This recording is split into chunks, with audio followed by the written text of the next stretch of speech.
Bunyan hints at the end of tonight that he's going to do a book 2. And so by 1684, he publishes book number 2, which is the story of Christiana and the 4 boys who are his family going on their own pilgrimage. And by then, Bunyan has, to me, the pressure is off of him about the internal struggles with the government a little bit.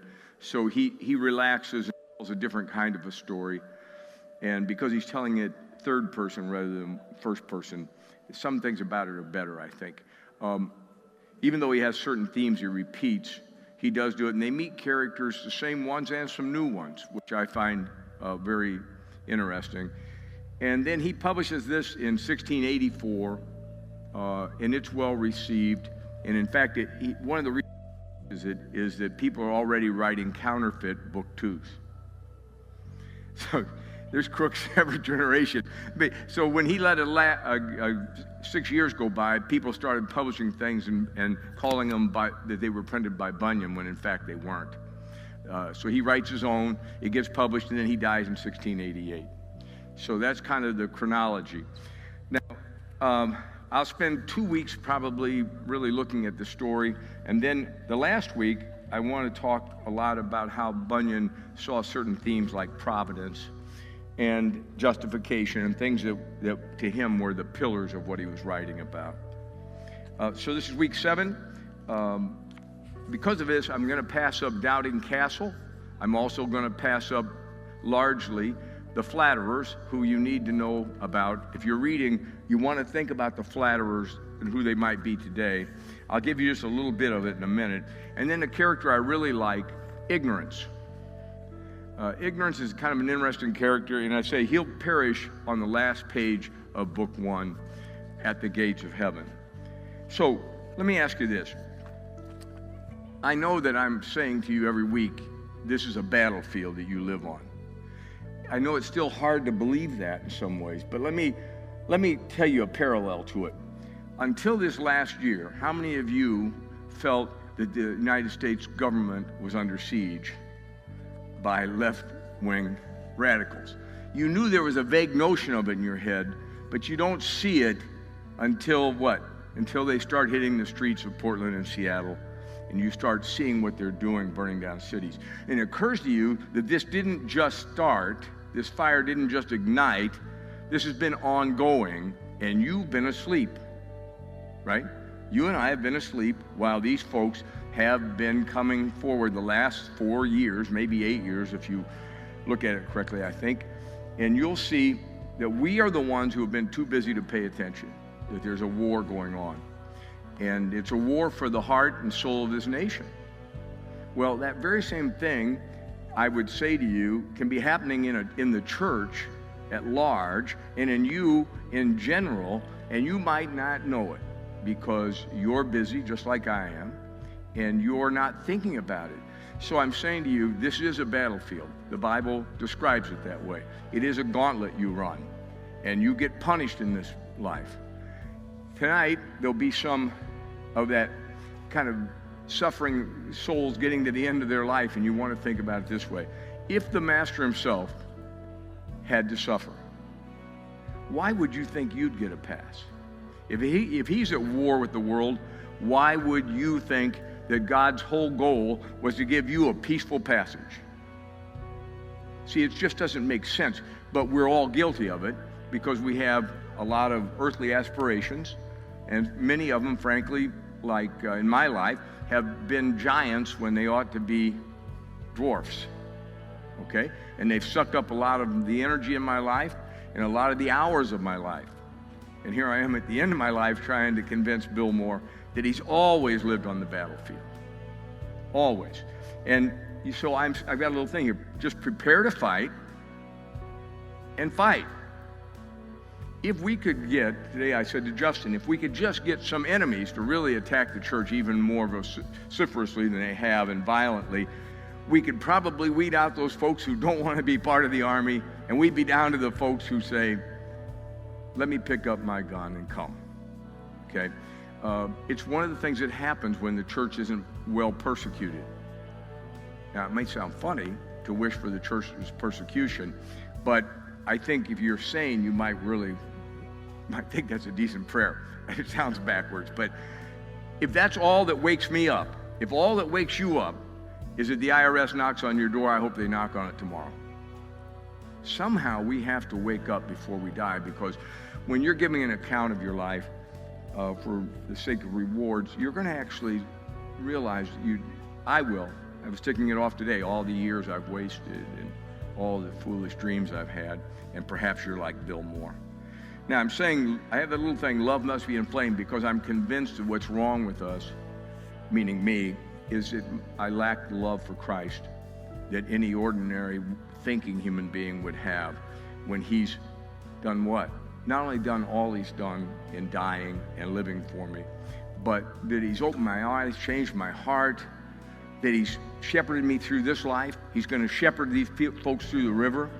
It's going to be the same with me. He is not going to let go of my hand until I'm in the celestial city. And then it'll be permanent, right? It'll be all pleasure and all joy and all living in his presence. And when you see me there, I'll have a much better disposition than I do these days. And we will no longer be in the middle of the battlefield. You understand? The only chance you have now to earn a few scars is to fight now. If you're waiting to fight till you get to heaven, you will go without a glove touching you.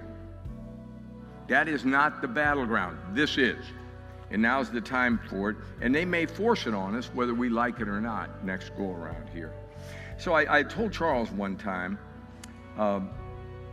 fear no man, no mob, no moment. Now, I said that really about the atheist, and I'm going to finish up with that in a minute. But I also was thinking today about this idea of the world, the flesh, and the devil. That's an old Puritan thing they said over and over and over. Every time. You're on front all the time with these three. The world, it has its allurements. You want peace and comfort and ease and luxury. And then you want a little fame, and you want a lot of gold, and you want it to last a little longer than it's going to.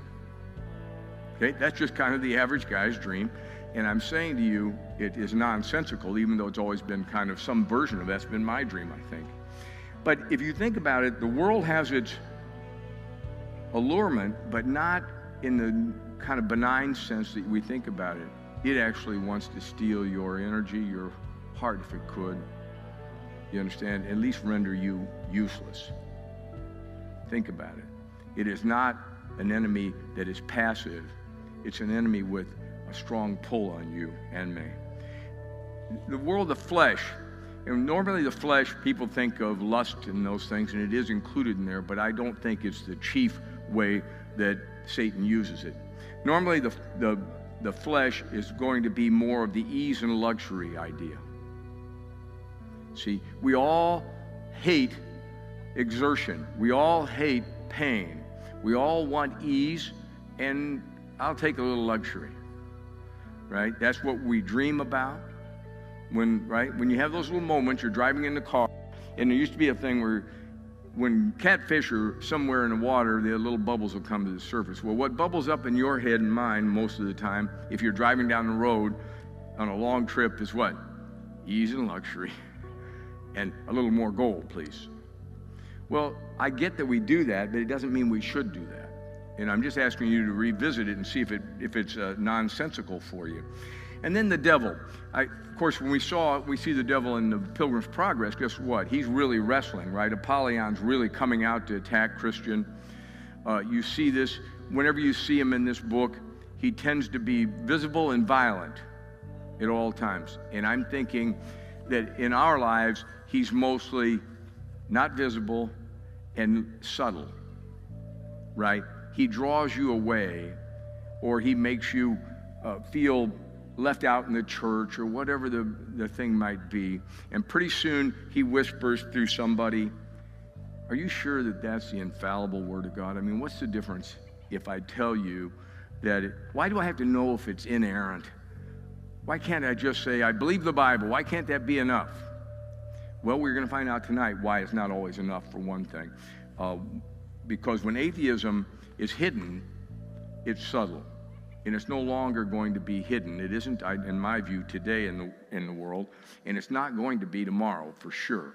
If there's one thing I'm certain about what I'm saying tonight, is that atheism is now parading itself easily on the streets.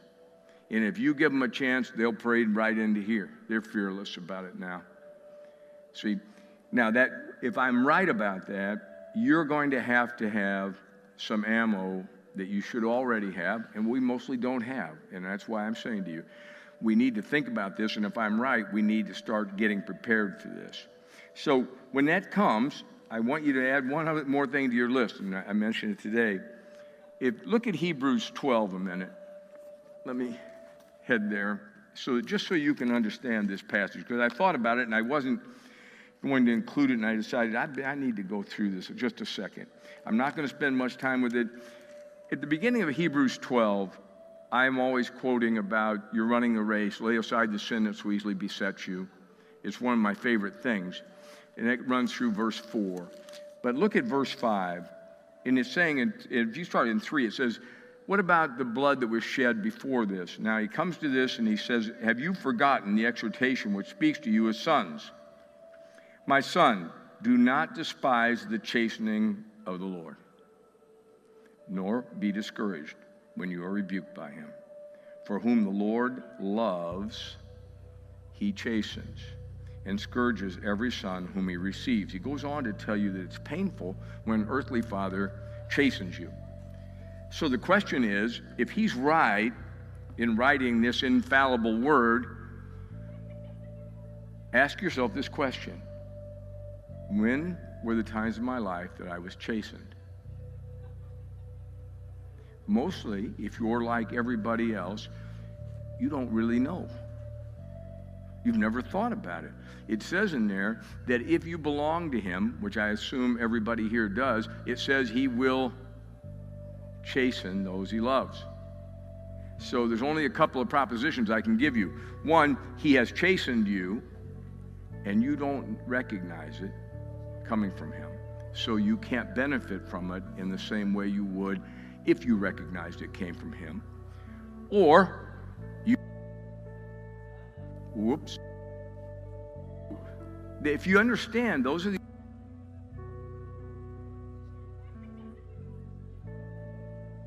So I want you to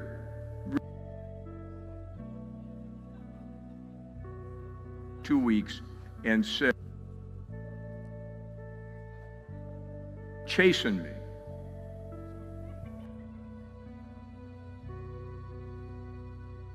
Suffering, right?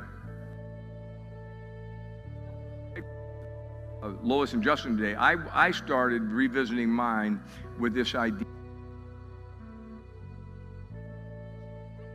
If it hurt, pain. Sometimes pain is inflicted, like in Christian's life, by Apollyon. And we say, well, God permitted him to come, right? Because we have a thoroughgoing thought about providence. God permitted him to come. This is saying something else. This is saying God initiated it. This is between you, the daughters, and God, your Father. And he's doing this for your good. And in the end, you'll acknowledge it's for your good. But in the interim, doesn't feel so good. And when you're a parent, right, and you tell your kid, this is harder on me than it is on you, I've lied to him myself about that thing. And it's never once been harder on me than it was on them. Not for 1 second. When I said it to him one time, I was like, your old man's lying to you. It's really going to be a lot harder on you than it is on your old man. I won't miss a sleep anything tonight. I won't be up all night worried about what I just did righteously here. You little mugger, you deserved it, and it's for your good, okay? You need to be disciplined. Well, I don't think they ever thanked me for it. They ever had a kid come back and thank you? I never did. Even when they grew up, they just never did, and I wish they would now. I'd like that, in fact. So I'm saying this to you. You need to get some courage up and face these facts that you've got the world, the flesh, and the devil against you, and you've got God who's trimming your sails on occasion for your good. I think God chastens you often along this line, too, that you can see that it drives you, the good in it comes because it drives you nearer to him, makes you a better disciple, whatever it is. You can trace it, and you should trace it, though. And you should find some time when you might have assigned this to the four winds or chance or some foolish thing. Remember, there is no such thing as chance. It's the only way that chance is viable, and you're going to see it in these next arguments, the only way chance is viable is if you tell me it's a mathematical proposition about dice, for instance. I'll agree with you that chance does it. It doesn't cause anything. It can't cause anything. It doesn't make anything happen, never has, and never could.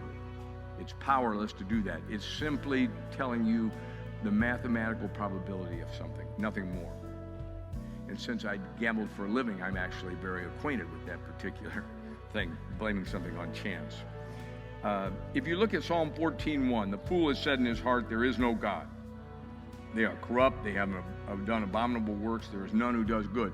Remember, when the Bible speaks about your heart, it's really talking about your mind, your emotions, your will, your conscience, the whole man. And it's saying always, everything in that man is corrupt to some degree. Every part of the men you meet who aren't Christians are corrupt in all of their parts. There's no exceptions. Okay? And you were the same before your conversion.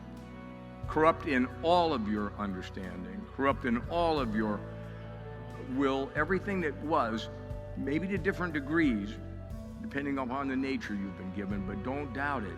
You've been relieved of that only by receiving a new nature. That's all. Okay? Your case was awful and would still be if God hadn't intervened. Now, he says in his heart, there is no God. Now, I have this little thing down here. There is, in the original, what he really is saying, it's more willful than it appears. He's saying, no God for me. When somebody says there is no God, he really means no God for me. I won't have it. I won't have him rule over me. That's what it really, it's meant to be a very strong statement. He's not just thinking things through. He just says, I will not. And that's an important thing to understand, because it's the I will not that's really damnable. You've got this eternal being, infinite being, telling you that he rules over you, that he created you, and you say, I will not have you in my world. It's not your world, it's his. You're a speck of dust in that world, and guess what? He will prove it to you in the very near future. So when you hear people talk like that, you have to understand, not only is it a mild form of insanity, it's so irrational as to really trouble you. If you think about a man who, and sometimes you'll meet a very bright man in history, not normally today, and he will just say, I just don't think there is a God, and you go your way and I'll go mine. That's not what we find today with the atheism that you're about to encounter, if you haven't already at work and in the schools. You'll see this is a new brand, a new strain, if you will. So, and remember the last thing, the fool, it's not mental incompetence, but it's moral perversity. When a man says, I will not have God, that's a moral issue. It may not seem like it, but think about it, and you'll understand that's what's causing this statement. Okay? You need to think that through. It's not a matter of the head I have here, but it is a matter of the heart. Remember, it includes all facets of that man. Remember when the battle was going on, finally Apollyon says to the pilgrim what? I hate you because I hate him. Because you belong to him. The battle appears to be yours. The battle is really this cosmic battle between the real King of Kings and this would-be prince of this world. Okay? That's really been going on, and you and I are caught up in it. And fortunately, we're on the winning team. So it'll often be lodged in somebody of high intellect and many degrees. Try out the University of Kentucky. Try any university these days. While you and I were asleep, they took over the academic world. It happened during my lifetime, and I was asleep. And we gave them all tenure. So what'll happen? Well, we're at fault. We ought to rectify it. And I think I have part of an answer how to do that. So see this in bloom on page 2. First, look at these questions. These are just typical questions that you'll get if you engage a college student in a conversation or somebody who is bold enough to tell you now that they're an atheist in this world. If God created everything, who created God? You can count on that one coming 100% of the time, and with that smug thing and sometimes a little of this, you know. And you need to know the answer to that. And if we had any time, I will explain it to you. You have faith and I have reason. That's a very dangerous thing if you let that pass. And there's a million variations to that when they say it. And you'll hear a couple of them in a minute. But you need to recognize one thing right away. You need to arrest that. This idea, when you allow them to say, well, Bill, here's what I'm going to do. We can have this discussion as long as you don't talk about invisible things. None of that fairy tale stuff, just visible. We are going to deal with concrete things, things I can see, things I can touch. That's silliness. It's that sometimes guys will say, well, that's metaphysics. And when they mean in metaphysics, and you'll hear it in a minute, they'll say, you're in fairyland. Well, that's not metaphysics. It's anything above physics. The world outside of the things you can touch and see is above that world. It's metaphysics. Okay? This is physics. Physics is 101. Metaphysics is 102. That meets upstairs. Okay? It's incredible that people say it and let you get, I mean, they'll get away with it in a conversation. Don't let them get away with it. Same way here. When a man tells you that you have faith and he has reason, it's nonsense. Now, you'll meet Christians who say that, and they'll say it to me boldly. Like, I better be careful because I'm treading on their faith. I'm saying if you have faith without reason, it's what? It's foolishness. How could you have faith without reason? It's stupidity. And it's certainly non-Christian. You should believe on me because what? This is what I've done. Therefore, when I tell you this, you should believe it because how else could I have done what I did? Really, that's Christ's argument in a nutshell. If you don't believe me, believe what I did. Which of these works? Then he says, therefore, when I tell you to go down to the corner and turn left, you ought to do it because God must be with me. You'll hear the argument from Nicodemus in John 3, that very argument. We know you're from God. Why? The things you do. That's Nicodemus's reasoning. It's very sound reasoning. He doesn't want to believe that, but he's just saying to himself, how else could a man do what he's doing? Why do the blind see, the deaf hear? How can he feed 5,000 at a time? What's going on here? Is he doing this outside of God? No wonder they accuse him of having a devil. It's the only other rational explanation for what he was doing. Only it was a good deed. Kind of hard to come by. Don't let him separate you from your reason. You have every reason to believe in a literal resurrection. If you don't know the reasons for that, now's the time to learn it. I'm just telling you, you have to know these things. Leading somebody through the historic nature of the resurrection and the proofs for it is a very wearying thing on them. Okay? It's very hard on them if you take them slowly through this. And it's a conversational thing. And we're trying to work out how this sounds in a conversation all the time. But believe me, they do not have a defense against the physical resurrection and the historical proofs for it if you once are told what they are. Okay? I'm more certain that there's evidence for that than that we ever had a civil war. Better and more thorough evidence that Christ rose from the grave than that there ever was a civil war. None of you fought in it, did you?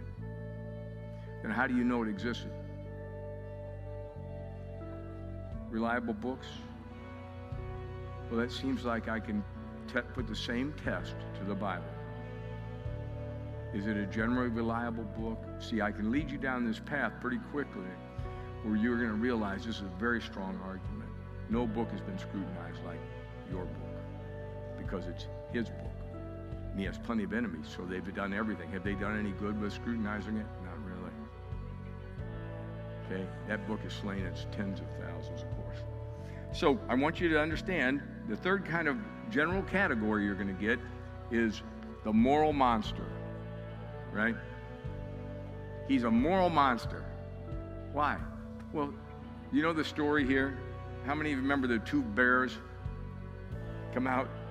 The bears come out of the woods, maul those children. Who would serve a God like that? Plus this, if you've ever, nobody, what's funny is the Amalekites are a totally despicable bunch, but you'll find they have more defenders than almost any group in history. It's pretty doggone amazing how much trouble God got himself into with this slaughter of the innocents, as they call it. But of course, they weren't innocent. Okay? These were totally wicked, despicable people, and God can. What about the children, Bill? They're innocent. They aren't innocent. It's about time to have that discussion. When those little vipers, those Amalekites, little vipers, just like our little vipers, when they grow up, guess what they do? They turn into snakes. Full-grown snakes. See? So if you took a handful of baby snakes in your hand, Jonathan Edwards used to say you could let them just run around there. They're really kind of fun to have in your hands. Well, I don't think I'm on board with that, but he was. And but he said, how would you like to have them a year from today? I think no. So that's why we correct our children, right? Why we recognize that they're fallen, all of those things, because that is their nature. Well, that's the same with this group. There is no innocent Amalekite. Okay? But if you don't know how to answer the moral monster thing, but one thing I can tell you, if you learn how to answer one question about the moral monster, the next 88 they give you are all falling under that category of moral monster answer. Okay? It's giving you the same question over and over. They just name different atrocities, and that they would never serve a God who does that. Now look at these quotes that I'm gonna skip my little beginning, ending, meaning, and morality for time's sake, but that's kind of my category, how I break them down. Here's Richard Dawkins: the God delusion, the selfish gene, the blind watchmaker. So he's going to tell you a lot by his titles. The God delusion. A case can be made that faith is one of the world's great evils, comparable to the smallpox virus, but harder to eradicate. Think about that. Faith being belief, here it is, faith being belief that isn't based on evidence is the principal vice of any religion. Didn't he just say what I told you he was going to say in some form? You'll hear it again here.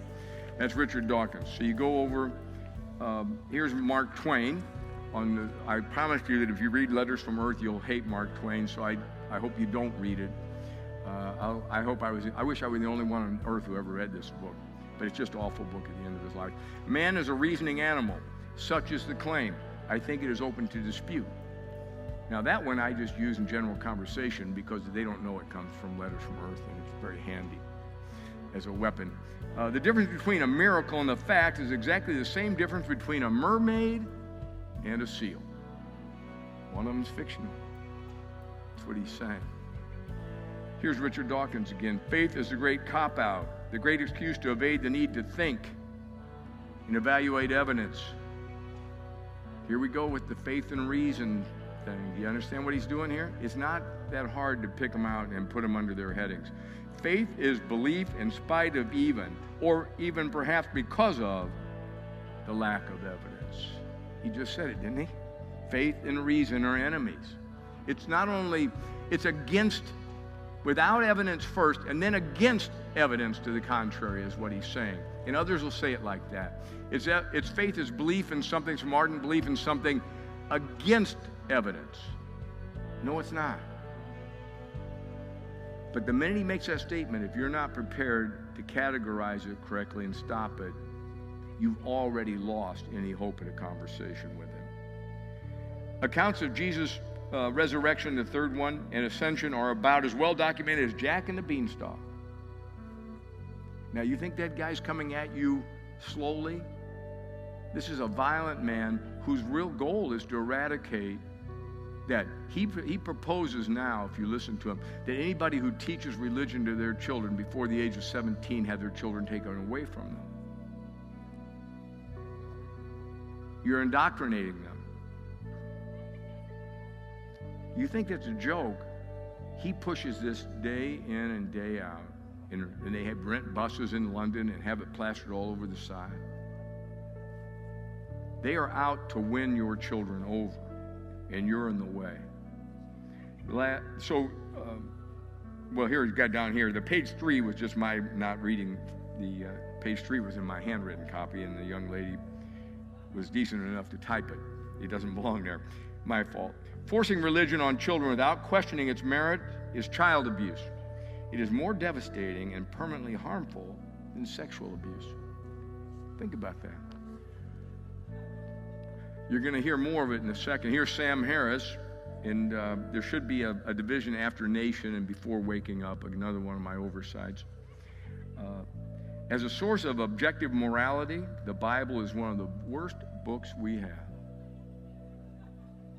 This is what he's out teaching every day on campuses. If I could wave a magic wand and get rid of either rape or religion, I would not hesitate to get rid of religion. How plain is that? Sam says that, and if you watch, your children clap. Sometimes they stand and clap. How can that be? But it's going on right now while we're sitting here. Sam's at some place tonight spewing this nonsense out. Of all the people you'll meet in these little groups, Sam is in a lot of ways the most despicable to me because he's the brightest one. Richard Dawkins is sort of a doofus.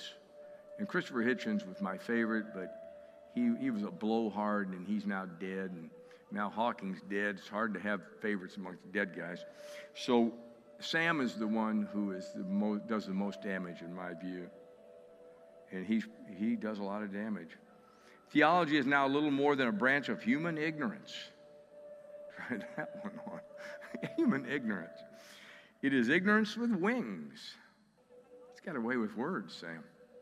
Illusion of free will is in itself an illusion. Now, I just threw that one in for one simple reason. You're going to have to understand free will at some point. Their view of free will is this. You have none. Your kid doesn't know that. Why? Sam hides it and couches it in different language. Sam's real view is that you're a robot. You're a series of DNA things just popping off. He gives you all of the fancy talk, but what he's saying is every time that I say to Lois, I love you, Lois is programmed inside of herself to react in a certain way. And that she isn't really free to make that choice. She thinks it's a free choice, but she's not free. That's the world he sees. Now, if you can get that through to your kid that that's what he really believes, the kid won't want anything to do with Sam Harris. Because your kid, just like every other kid, thinks he has a free will and it's free, and he doesn't even want God interfering with it. He certainly doesn't want Sam Harris to interfere with it. So they hide that. That's why I don't like Sam above all people. Because he actually believes that, understands it. He adheres to it rigidly, where I don't think Dawkins does. But you're going to find that Sam is the one who is less clear on that than anything, because he's not out to let you know what he thinks. He's out to win the heart and soul of your children. That's what Sam's goal is. Now, I regard the afterlife to be a fairy story for people who are afraid of the dark. That's a famous one by Stephen Hawking. And, of course, he was a world-famous scientist. No doubt he had a great mind, but it tells you how bad a heart the man has.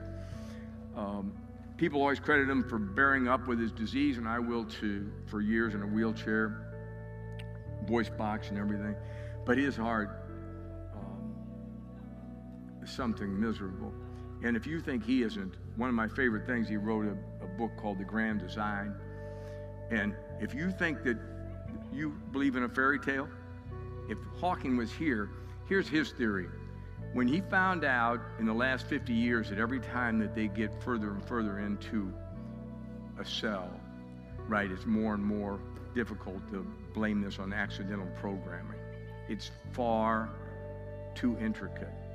See, they didn't understand. He thought that science over this last 50 years would show you that you were in a foolish position. It's done just the opposite. Finally, he comes to the end of his life, he writes this book, and he says, look, I will say this. In the last 50 years, science has made discoveries that make it seem more plausible that there must be a real creator.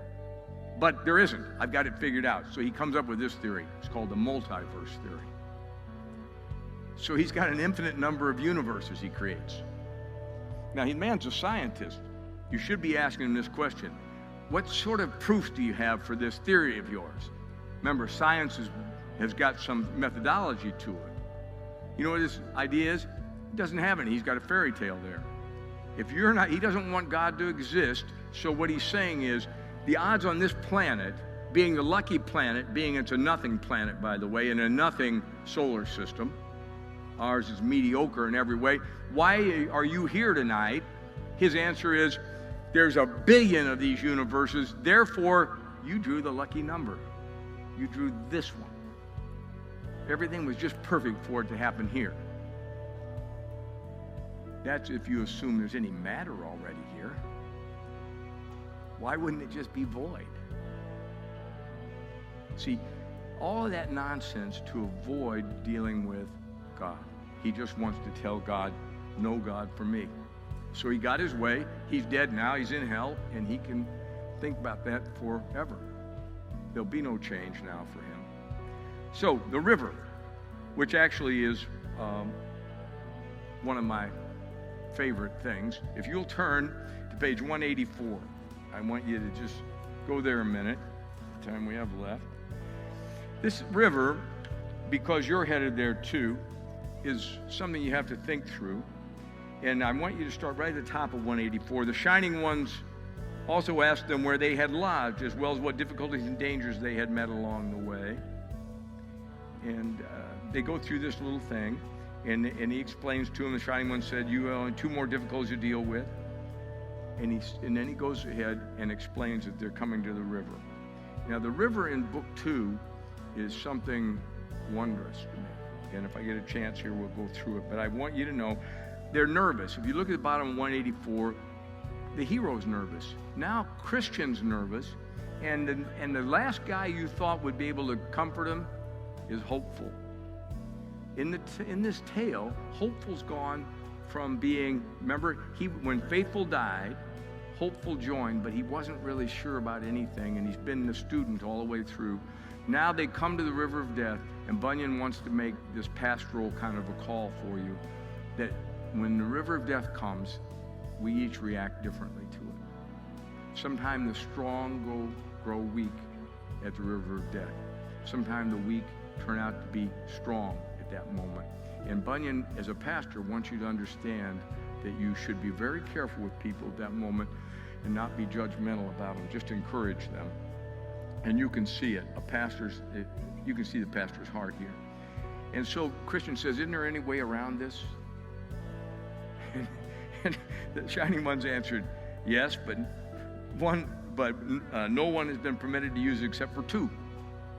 And then he goes on to say, well, Enoch and Elijah, right? Since the foundation of the world, these are the only 2 who avoided the river. Okay? Now, this is where it gets really interesting. A helpless feeling washed over the 2 pilgrims, especially Christian. They looked this way and that, but no alternative way could be found that would allow them to avoid the river. Then the pilgrim asked, is the water all the same depth? What an interesting question this is. The Shining One said, no. They could offer no further help or guidance except to say, you shall find it deeper or shallower as you believe in the King of the place. The stronger your faith is, the shallower the river of death, the easier to get across. And the weaker your faith, the deeper it appears to you. Such an interesting idea. With this, the pilgrims resigned themselves to face the water. Upon entering, Christian began to sink and cried out to his good friend Hopeful, I sink in the deep water. The billows go over my head. All his waves go over me. Then Hopeful said, be courageous, my brother. I feel the bottom, and it is firm. They're standing side by side, and one's on firm ground, and one's got water. It's going to overwhelm him. Then Christian cried out, ah, my friend, the sorrows of death have totally encompassed me. I shall not see the land that flows with milk and honey. This is a guy on his deathbed. I don't know how many of you have seen multiple people on their deathbed.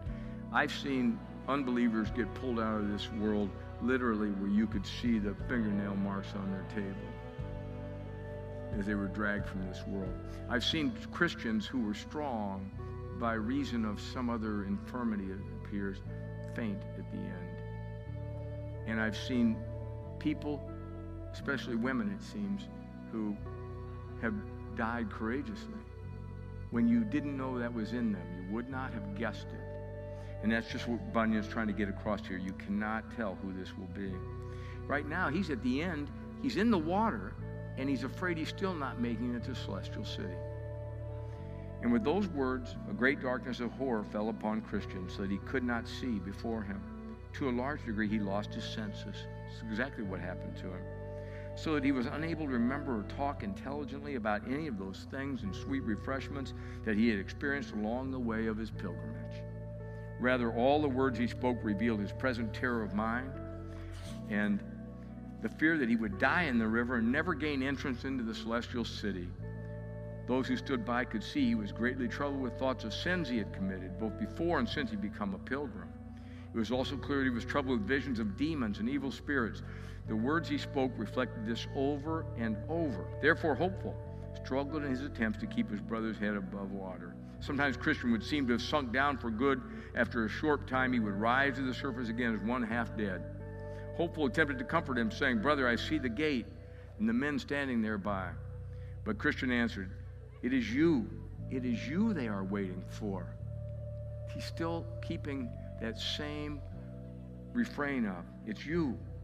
You have been hopeful ever since I first knew you, and so have you, Hopeful says encouragingly. Hopeful never hesitates to encourage him here.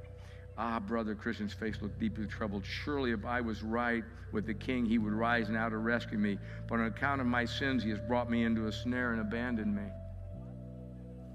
Then Hopeful said, "My brother, you have quite forgotten the text where it is said of the wicked, there is no pain in their death, but their strength is firm. They are not troubled as other men, neither are they plagued like other men." What he's saying is you'll find a dead man, an unbeliever many times when he dies, goes peacefully. That's what he's saying. Unlike the ones I've seen dragged out without peace. Sometimes it is true. An unbeliever will go there. Why? It's like he's high on something. He's just stoned, and he's oblivious to anything of the next world and of any of the punishment that awaits him and the change that he's about to undergo.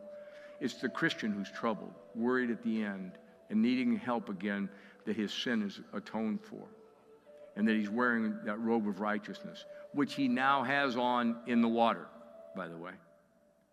But he can't see it. And he's lost sight of these things at this moment in his life. So he says, these troubles and distresses you are experiencing in these waters are no indication that God has abandoned you. Rather, they are sent to test you to see whether or not you will recall the evidence of his past goodnesses and rely on him in present distresses on the deathbed. Then I saw in my dream that Christian was deep in thought a while, and Hopeful continued to speak, "Be courageous, Jesus Christ makes you whole." With that, Christian broke out in a loud voice and said, "Oh, I see him again.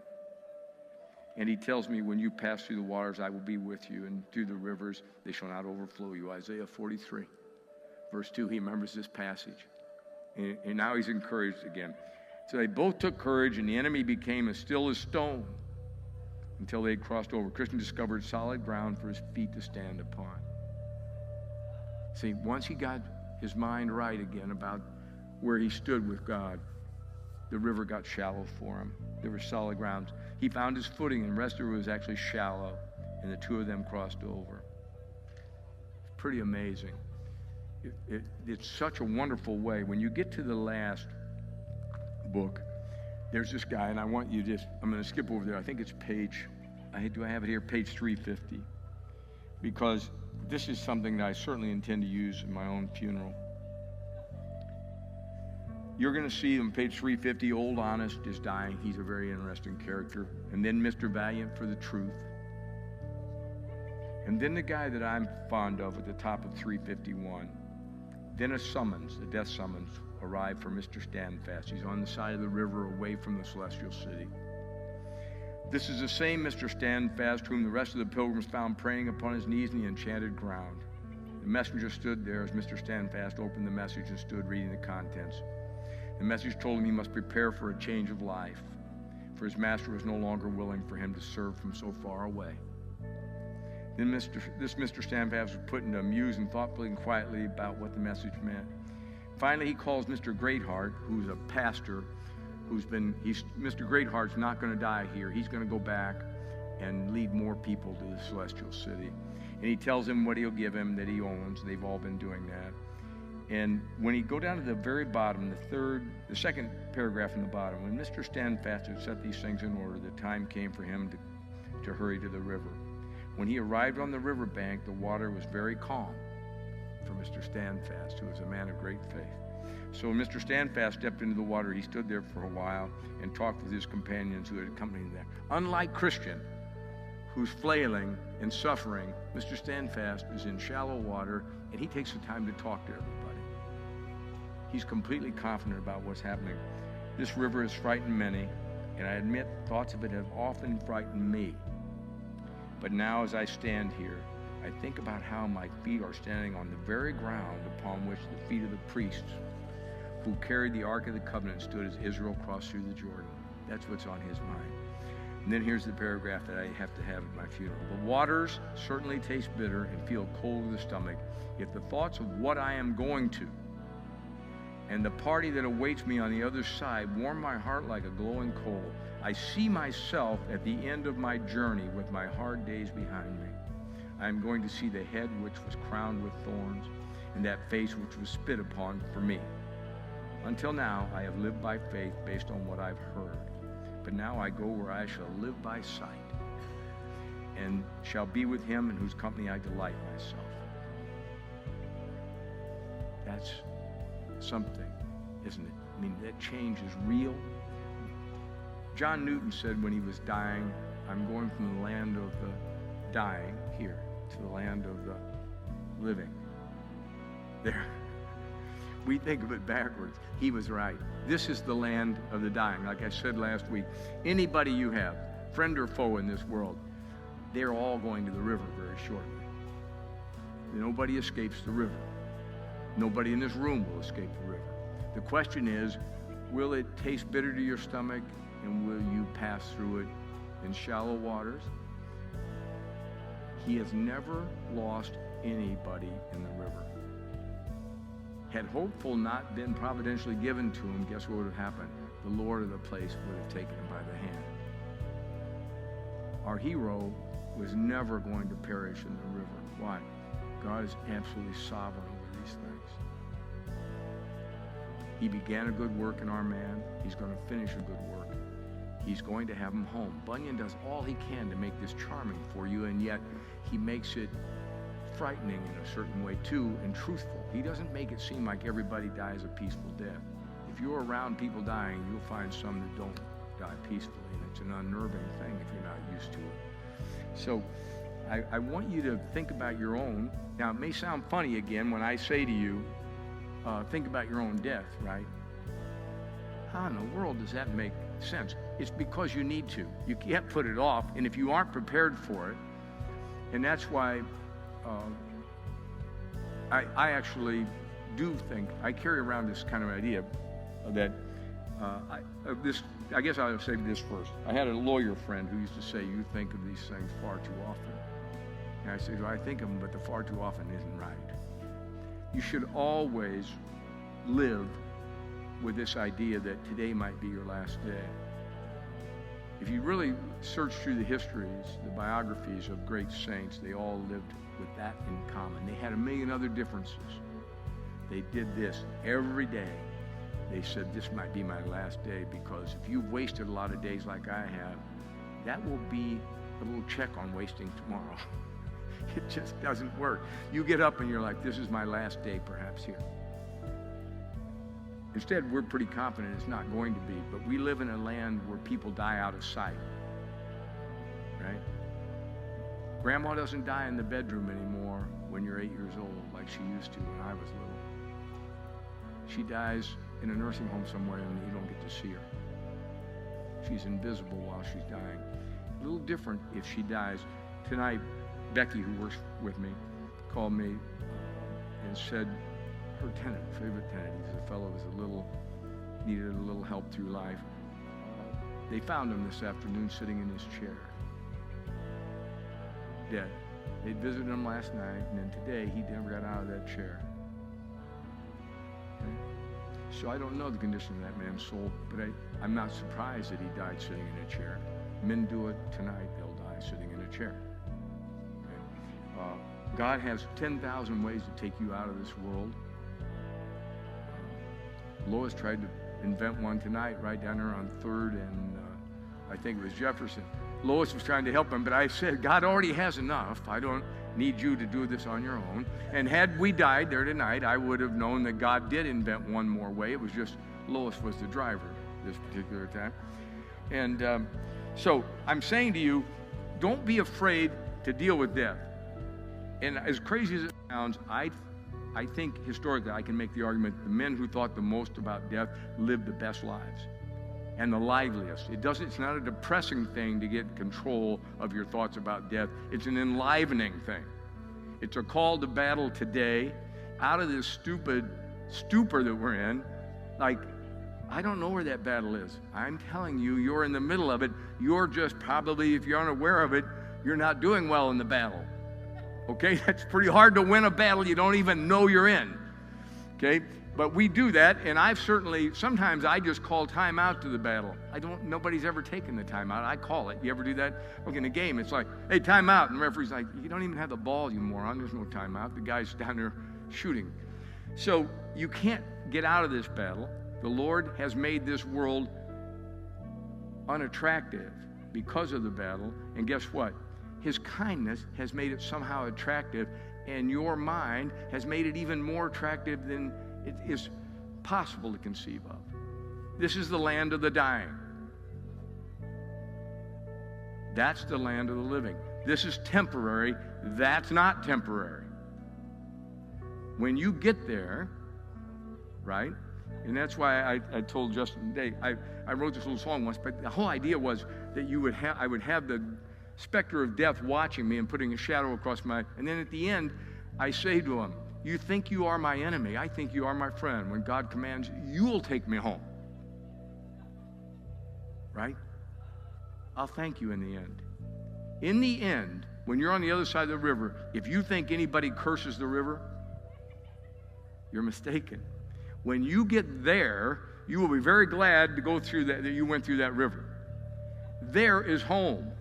There is all glorious. Okay?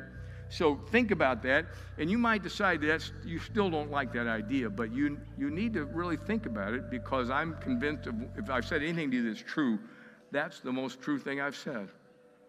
A proper view of death will give you energy to live this life, because it doesn't last very long. Okay? Now, look at the questions real quickly. Let me say 2 Corinthians 5 first. Again, today I was trying to say this. If you understand that you're going to give an account,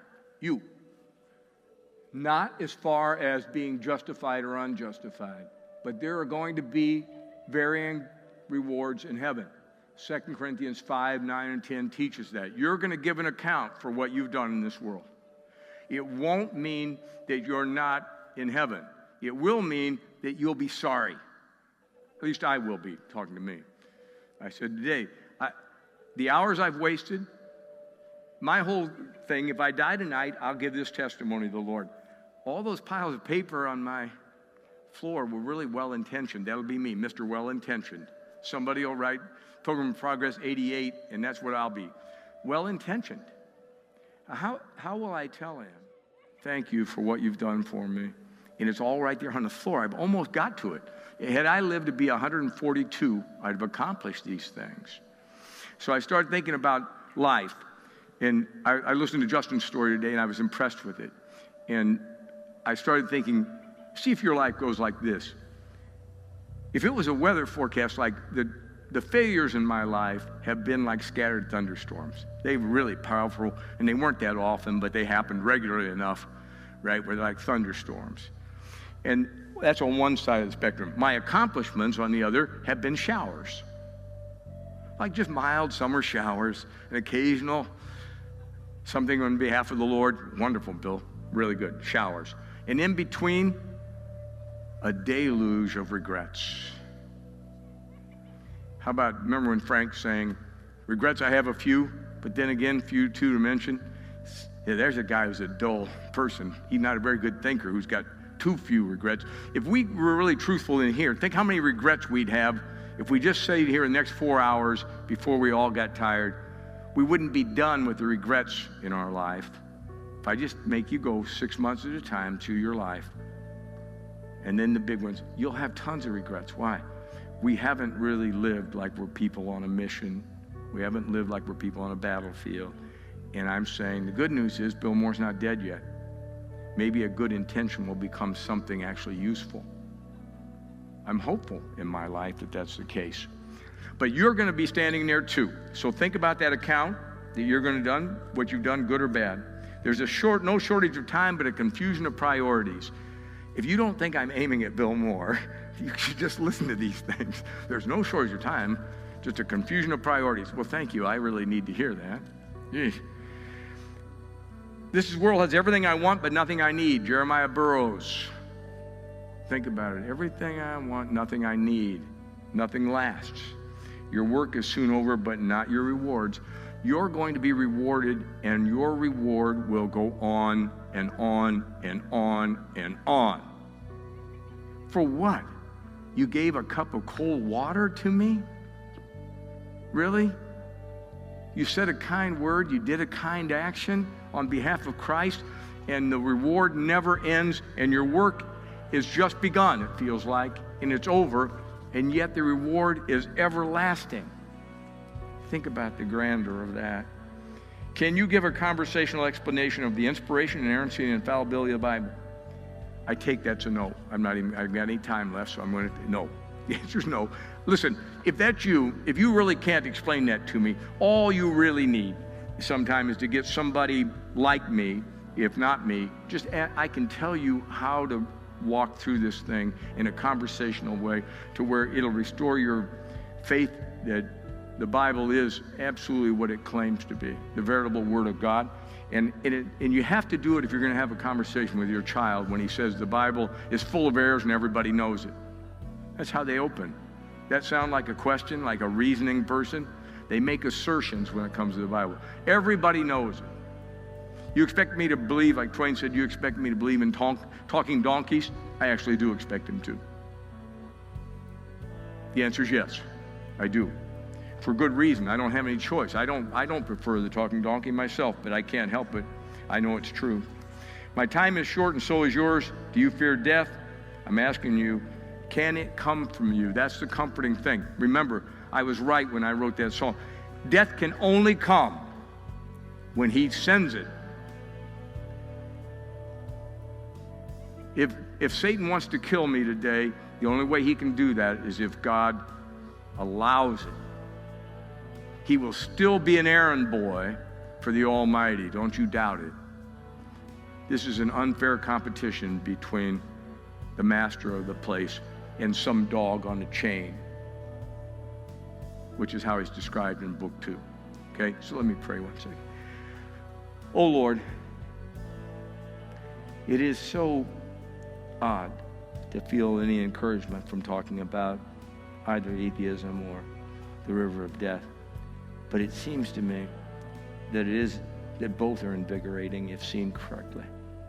Lord, I just ask you to help these folks to overlook the odd things I say and perhaps the odd way I say them, and to really look for not the shell but the kernel. Let them see that there may be some truth to what I'm saying in these things, even if the shell itself appears unattractive. Lord, these are matters that I don't know how to express better, or I would express them better. So I ask you to wing these things to people's hearts, that we might awaken and join the battle that's been going on all this time. I so appreciate your patience with me first and with these good folks, that we've not been the soldiers, the army we ought to be. And I'm just grateful we have some time to make that up. I ask all this in Christ's name. Amen.